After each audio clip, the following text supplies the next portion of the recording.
A dumpling to me in its most basic form is flour and egg. And I mean salt, but I kind of feel like salt's always just a given. But yeah, just flour and egg. Red Feather just turned 2 years old in January. And we are like we're an American cuisine restaurant, but we do have like some, like international influences. I love that when you say American cuisine, it really means that you get to cook whatever you want, which is nice. But some of the things that we're known for, like our pork chop is one thing that we're definitely known for. And then the gnocchi, which we're doing today, is another thing that people come in here for. Gnocchi was here at this, was a staple on the menu before I started here. And then it was kind of one of those projects that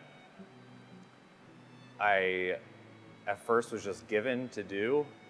And then over time, I just saw all the different variables that go into it that can create a different end product.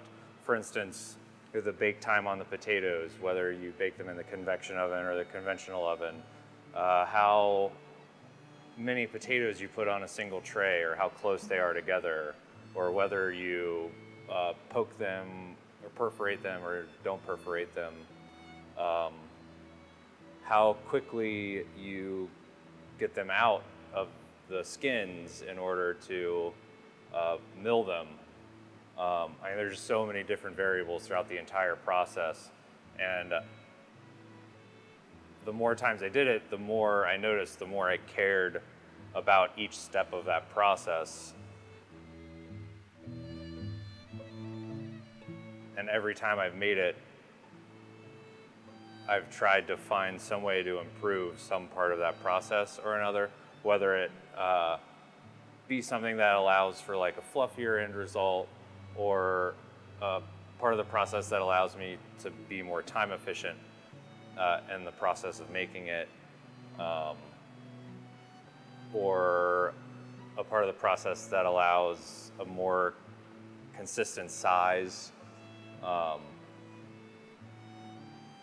But I've just kind of like, fell in love with the minutia of it and how each little detail can alter the end result.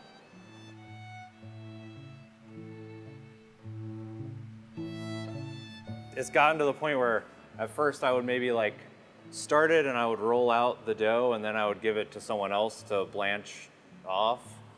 And then I kind of noticed that like sometimes people wouldn't take the care to like use a spatula to put them into the water, and then like they would grab them with their hands and sometimes put dents in them and alter the end result.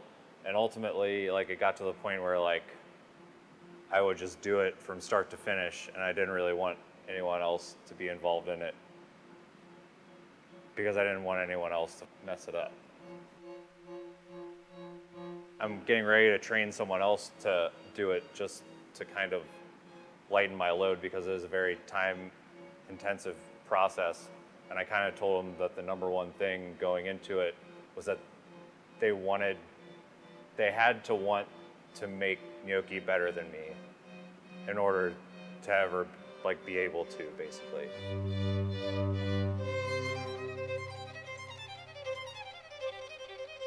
And honestly, I'm not even saying that I'm like the best gnocchi maker.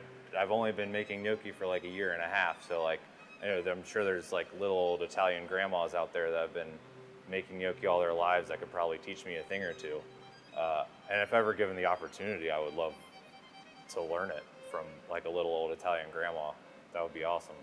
But everywhere along the way, like every time I get an Italian cookbook, I kind of like go to the gnocchi section and just see, kind of like go through their process and see if there's anything I can take from it.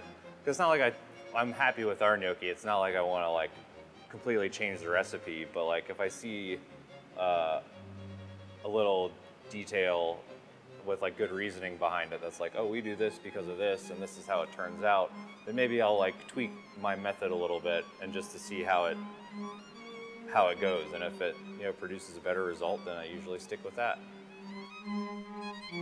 The reason I found cooking is because I've always had like an artistic side, and I studied fine arts for a little bit in college, and I don't know, kind of fell out of interest with that, but still kind of had this artistic drive and wasn't really sure what I wanted to do.